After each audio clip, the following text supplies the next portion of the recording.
আলোড়িত করেছে, আনন্দিত করেছে। আজকের এই 16ই ডিসেম্বর আমার জীবনের দিন,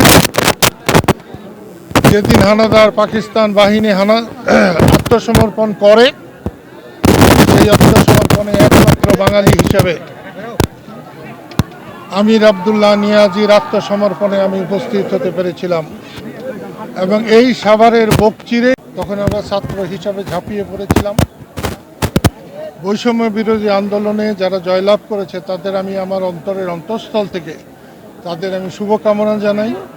আমরা যেমন অনেক ক্ষেত্রে সফলতা অর্জন করতে পারি নাই, তারাও যদি মানুষের প্রতি আগ্রহ না দেখায় তাহলে তারাও ফেল হবে এবং সেই ফেল বাঙালি জাতির জন্য শুভ হবে না।